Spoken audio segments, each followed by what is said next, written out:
It was a bitterly cold day in January of 1924. But for the young Finnish police officer Ernest Venelius, that was hardly a reason to spend his day off at home. That morning, he set out with his father and sister toward the coast of the western Finnish town of Kokkola, the perfect backdrop for a morning outing in their motorboat. It was just before 10 a.m.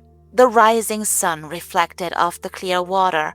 Ernest closed his eyes, breathed in the cold January air, felt the sunlight on his skin, and listened to the gentle lapping of the water. When suddenly, at first, Ernest couldn't make sense of the pain that suddenly shot through his entire body. Something must have hit him. Beside him, his father and sister jumped up, screaming. But the gunfire didn't stop. All three of them tried to take cover in the small motorboat. Then Ernest saw his sister suddenly slump to the side. Before he could help her, he was hit himself. And again and again. The last thing Ernest heard before losing consciousness was his father crying out for help. The story of Maria Akerblom began like that of any other girl in Finland at the beginning of the 20th century. She was born on September the 14th, 1898 in southern Finland. Her family was poor, and Maria was one of many children. At times, she lived with her uncle in the nearby town of Tammisaari. To help support her family and herself, Maria had to start working at a young age. Like many girls her age, she worked as a maid and housekeeper. She never really had a typical childhood. Work was her life. Finland, too, was deeply religious at the turn of the century. The evangelical Lutheran faith was part of everyday life, including for Maria's family. But all the prayers in the world seemed useless when Maria fell gravely ill at the age of 18. No one knew exactly what she was suffering from. They only knew that she was weak, unable to eat or speak, and drifted back and forth between trance-like states and unconsciousness. Her condition became so bad that her uncle brought her back to her parents, and shortly afterward, her mother invited the neighborhood to say their goodbyes. No one knew what was wrong with her. There was no sign of recovery, and the family fully expected Maria to die within the coming days. One day, when Maria lost consciousness again, her mother believed she had finally died and been freed from her suffering. But to her surprise, Maria was still breathing. Not only that, Maria suddenly opened her eyes and began to speak, clearly and coherently. She claimed she had received a revelation from God and that He would deliver messages through her. She was not fully conscious, but continued to speak and behave as if in trance, which, for many, made it all the more believable. Maria Akerblom was now said to be a sleeping preacher, something that appeared from time to time in Scandinavia back then. Mostly women who supposedly had a special connection to God and could receive and deliver His messages, but only while in a sleep-like trance state. Maria began preaching publicly. Whether she knew about the phenomenon of sleeping preachers remains unclear. Either way, she played her role convincingly. She even delivered sermons during church services, and she was good at speaking. Even as a child, she had known how to win people over and inspire them. Many members of the congregation attended her sermons and joined her new religious movement. Even more came out of curiosity. But there were skeptics too, people who didn't buy her story. One of them was her own brother. He believed Maria had simply gone insane and had her committed to an institution. After a few weeks, she was released and moved to Helsinki, where she began preaching again. One day, in 1919, a married couple attended one of her sermons in Helsinki. Aino Vatiovara and his wife. Aino was a wealthy forester and fell completely under Mariah's spell. He would later become her most devoted follower. His wife also joined Mariah's movement. They even offered their own home for sermons and gatherings. Aino even gave up his profession to devote himself entirely to the movement. One day, Mariah stood before Aino and his wife and claimed that God had instructed them to take in a 20-year-old foster child. The couple didn't hesitate for a moment. Although they already had 3 children of their own, they wanted to fulfill their mission, and as luck would have it, Mariah had just turned 20. Now officially part of the family, Mariah's life changed dramatically. Her family was no longer poor, but wealthy. She was no longer a maid. She now had one herself. She could do as she pleased all day long. She focused on her sermons, though she didn't achieve much success in Helsinki. In the big city, people were harder to influence than in the countryside. So Mariah persuaded Aino, his wife, and the rest of her followers to move to Kokkola. That brought the breakthrough. By then, she had between 600 and 700 followers. From that point on, she delivered her trance sermons standing up rather than lying down. Since she could fall into a trance at any moment during her sermons or supposed conversations with God, at least 2 followers had to stand behind her to catch her if she collapsed. It made the whole spectacle even more impressive. But as her popularity grew, Mariah also became increasingly strange and possessive. She made more and more demands, even of her foster parents. Eventually, Aino's wife had to admit that her husband was completely under Mariah's control. When she tried to speak to him about her growing mistrust, he wouldn't listen. At some point, she saw no other option but to take her belongings and her children and leave Aino. But she had nowhere to go, so she eventually returned to the house, where she became the target of constant hostility from Mariah and her followers. She was a prisoner in her own home. Mariah's followers abused her psychologically and physically. She was monitored around the clock and was only allowed to see her children at specific times. Aino allowed it all to happen without objection. Over time, Mariah established levels of loyalty within her movement. The highest level was her inner circle, and getting there required sacrifice and a high price.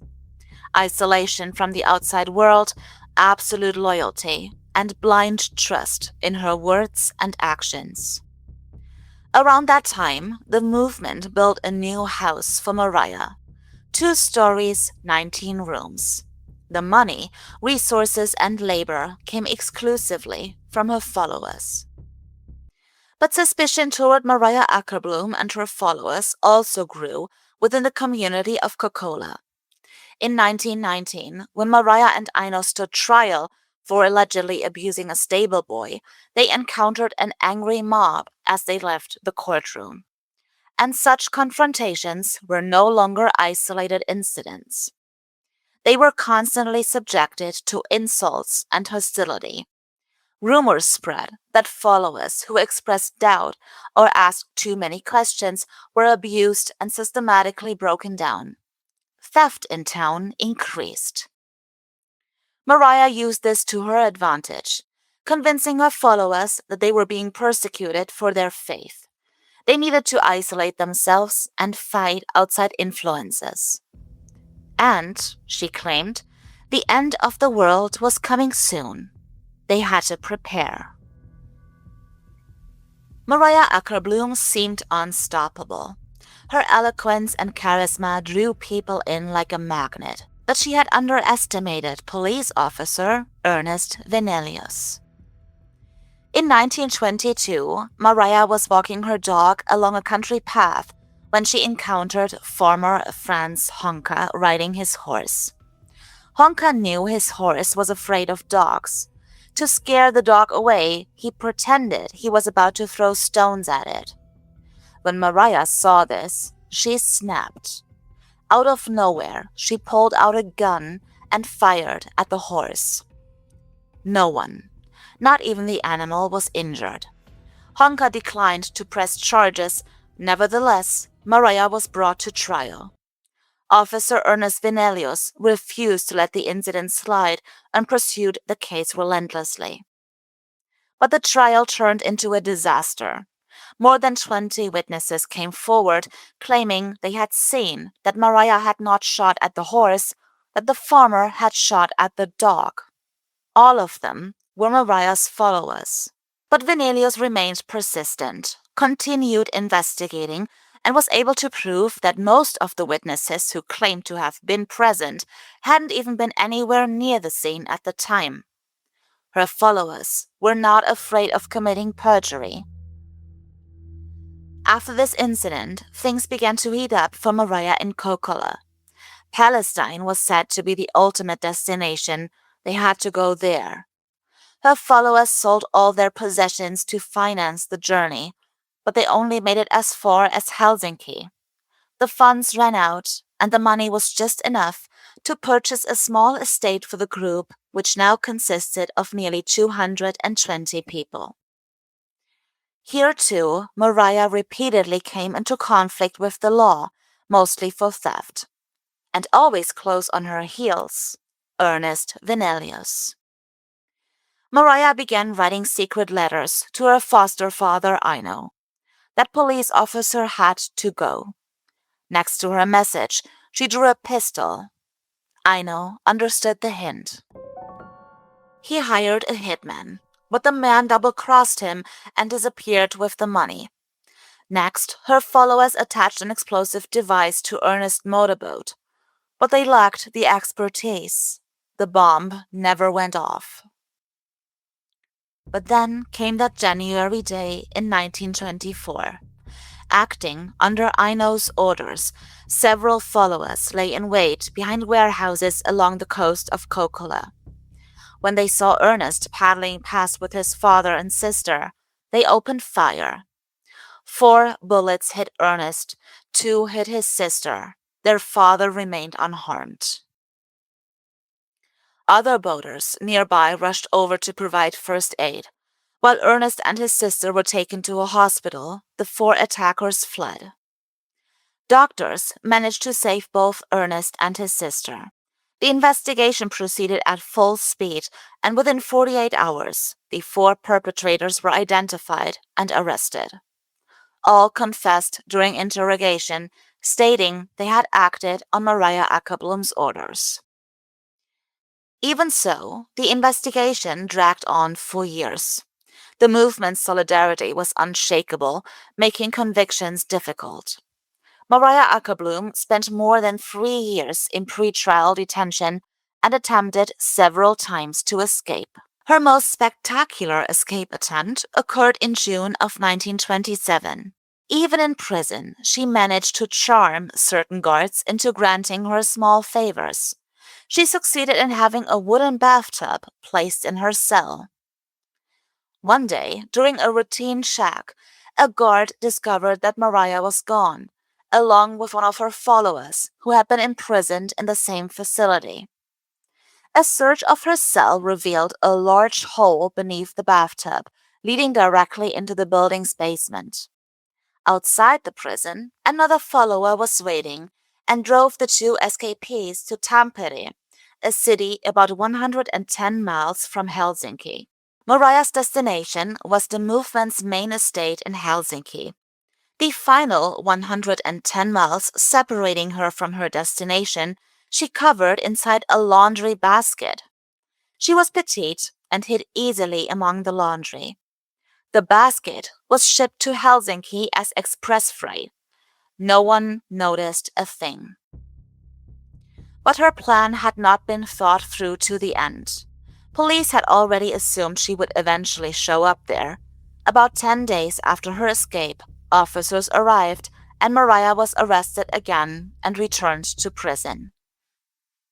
1 month later, in July of 1927, Maria Akerblom and Aino Vatiovara, whose involvement in the crime had meanwhile been proven, were officially sentenced. 15 years of hard labor for incitement to murder and perjury. Several of their followers also received long prison sentences. In a second trial, the sentences were reduced.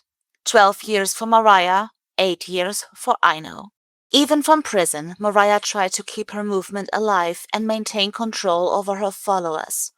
But without its two leaders, Maria and Aino, the group fell apart.